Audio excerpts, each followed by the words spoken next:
welcome back to my channel. So today we're going to be talking all things the Goodreads Choice Awards. Now if you have never heard of this, the Goodreads Choice Awards is book awards hosted by Goodreads at the end of the year to give awards out for the best books of the entire year. They have different categories for every genre. Now if you're new here, I have beef with the Goodreads Choice Awards. I've had beef with them for a while. We're not a fan of the Goodreads Choice Awards here on this channel. Last year was the first year that the Goodreads Choice Awards took away the option to write in nominees. Typically, they will select 20 book nominees and then they would give readers the opportunity to nominate their own suggestions. Last year, they took that option away, so now we're just stuck with whatever books Goodreads decides to nominate, which is why I have beef with them because I'm deep in Goodreads conspiracies of why they pick the books that they pick because I don't believe that they actually have valid reasons. So last year I did a video talking about the books that I think should have been nominated but weren't. We're doing that again this year. This is actually a collaboration with a bunch of booktubers. Jess from Peace Love Books asked if I wanted to do this and talk about the romance books that I think should have been nominated because the romance category is just historically terrible at actually representing the romance genre. So I will link down below everyone else who is taking part in doing this video.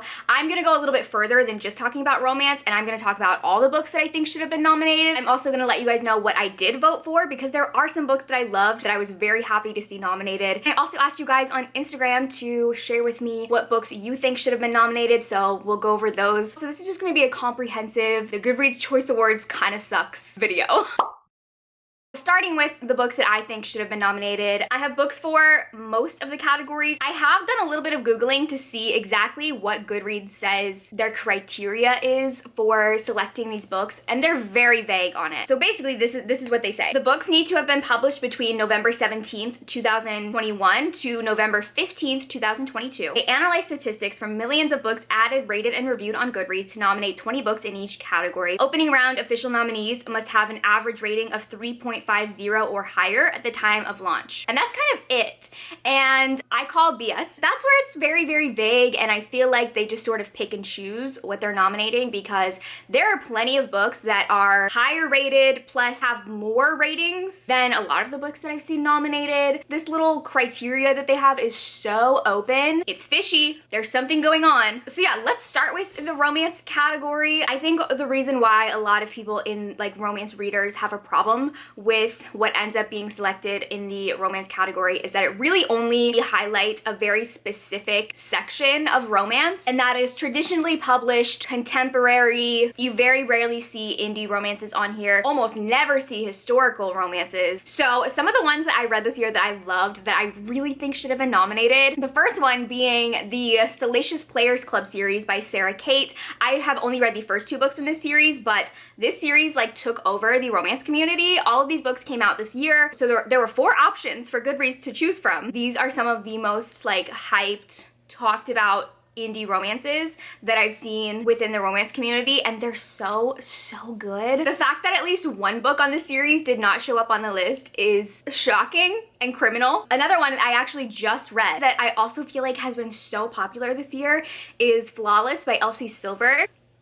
This book was so good. I was like determined not to read this because it's a cowboy romance. It's about a bull rider. Like none of that sounded appealing to me. I've never been into cowboys, but I literally could not stop hearing people talk about this book and everyone was giving it 5 stars. So I caved. Just call me a yeehaw girl, all right? Because I loved this. Another romance that I loved that came out this year that was super surprising to me is The Dead Romantics by Ashley Poston. And this is one that I am actually like really surprised wasn't on there because it is traditionally published. And I feel like it was very popular. I saw it a lot, especially on TikTok. This was a super cute ghost romance about this woman who's actually a ghost writer for a famous romance author. And then her editor dies, but she can see ghosts. So she can see the ghost of her editor and she's trying to like help him and they fall in love. It was so good. I was obsessed with it and I was very surprised by how much I loved it because I don't typically love traditionally published romance, but this was so good. And then the last romance I have on here actually was nominated, but in the wrong category in my opinion, which is just another problem with the Goodreads Choice Awards, and that's they miscategorize books all the time. So that was The Very Secret Society of Irregular Witches, which is nominated in the fantasy category, which like technically it's fantasy because there's witches and magic, but it's a romance book. And I feel like putting it in the fantasy category was just setting it up for failure, especially because books can only be nominated in one genre category. Makes no sense, but that book was amazing. Like the coziest, cutest, witchy romance book. I loved it, but they did it dirty putting it in the wrong category. Moving on to the mystery thriller category. This is the one that, like, if I had to put money on a specific book being nominated, it would have been a book for this category and I would have lost my money. And that is The Last Housewife by Ashley Winstead. When I tell you how shocked I was that this book was not nominated, this book was the it girl of the thriller genre this year. I did give it 5 stars. It is my favorite thriller of the year. I talk about this a lot now. Ashley Winstead is quickly and fastly becoming my favorite thriller author, but I'm so surprised this was not nominated, especially because I went through and I actually looked at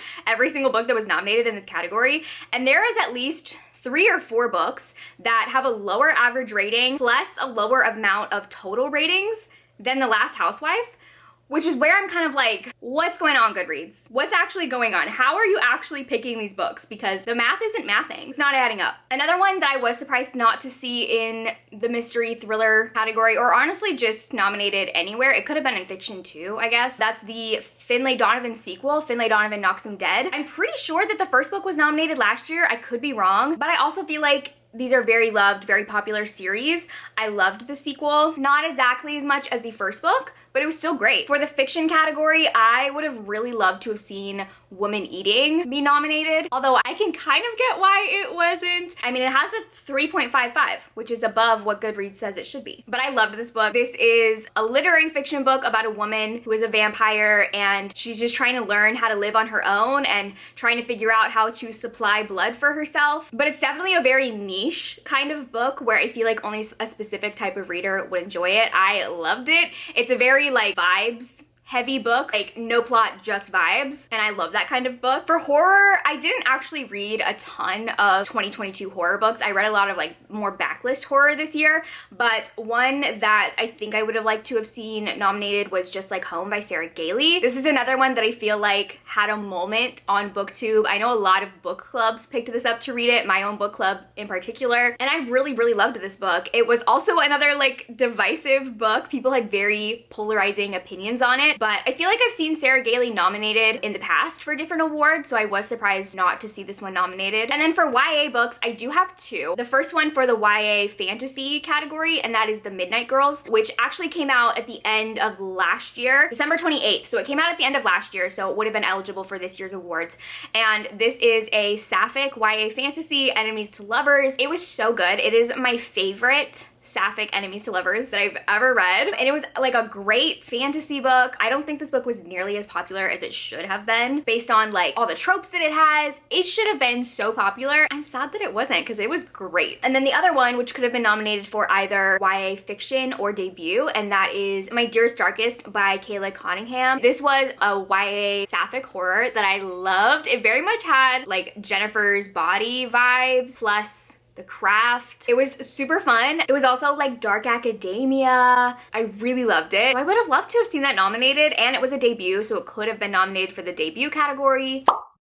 So like I said, I asked you guys on Instagram to let me know what books you think should have been nominated. So I thought we could just go through some of those submissions and see what you guys said. The #1 book that I'm seeing multiple people say is The Last Housewife, which obviously I agree with. And I feel like this further backs up my proof that The Last Housewife was snubbed and the Goodreads Choice Awards owes Ashley Winstead an apology. Year of the Reaper for YA fantasy. Loot should have been nominated in horror. I really want to read that. The House Across the Lake by Riley Sager. Oh my god, that wasn't nominated? I feel like Riley Sager's nominated every single year. Interesting. Runtime by Catherine Howard. I really want to read that. I heard that it's a thriller that is about like the crew of a horror movie, and that it actually has script, like the horror movie script in the book. It sounds so cool. I'm the Girl by Courtney Summers. Oh, wow, that wasn't nominated? Oh my god, I'm like realizing so many of these books that I've like heard so much about weren't nominated. A Lady for a Duke, historical romance in general. Heartbreaker by Sarah McLean. I think that's also historical romance. Yes, this is like a big problem with the romance genre that like historical romance is huge and it's almost never nominated. More The Last Housewife. Everyone is saying The Last Housewife. There's a lot of the Elsie Silver books, Flawless, and then its sequel, Heartless. I cannot wait to read Heartless. I'm so excited. The Roughest Draft, which I have not heard of, but a few people said that. Looks like it's a romance book. More I'm the Girl. A lot of people are saying I'm the Girl by Courtney Summers. Ooh, another one for the Dead Romantics by Ashley Poston. Fool Me Once by Ashley Winstead. Oh my god, yeah, she had 2 releases this year, a romance and a thriller, and neither of them were nominated. Blind Side by Candy Steiner. It has over 30,000 ratings on Goodreads. Yeah, I feel like that's another one that I've seen all over the place. Okay, well, I have a lot of new books that I need to add to my TBR, obviously. So I thought now I would quickly just go through the categories that I voted in. I didn't vote in every single category, and I would just let you guys know what I did vote for. So for the fiction category, I only had read one book, and that was Notes on an Execution, but I did really like that book. Was it my favorite fiction that I read? No, but I really enjoyed it. Mystery thriller, I voted for nothing. The only book that I had read was The Family Game, which I'm actually talking about in an upcoming vlog, so I won't say what I thought of it, but clearly I didn't like it enough to vote for it, even though it's the only one that I've read. I didn't vote for anything in historical fiction. Fantasy was actually the category that I had the hardest time with because I had 3 5 stars in this category. Legends and Lattes, The Very Secret Society of Irregular Witches, which we talked about, I think should have been in romance, and then Nettle and Bone by T. Kingfisher, and I ended up picking Legends and Lattes. It was between Legends and Lattes and Nettle and Bone, and I really struggled, but I ended up going with Legends and Lattes because I feel like I love that book so much. I'm actually currently rereading it, and it's just so good. I did not vote for anything in romance. The only book that I've read in this category is Hook, Line, and Sinker, which I guess I could vote for, but like, I don't want to vote. I don't want to participate in the romance category. I'm not for what they did. Science fiction, I voted for Dead Silence, which actually, this book probably should have been nominated for horror. I mean, yeah, it's sci-fi. I don't know. I guess it's equally sci-fi and horror. It could have been in either. Horror, I voted for What Moves the Dead. I felt like I had to vote for T. Kingfisher since I didn't vote for her in the fantasy category. And then the only other category that I voted in was the memoir and autobiography, and I voted for Jennette McCurdy's memoir, which was amazing. So those were all of my thoughts on the Goodreads Choice Awards and all of the books that I think should have been nominated. Let me know in the comments if you have any other books that you think should have been nominated. Thank you guys for watching, and I will see you in my next video. Bye!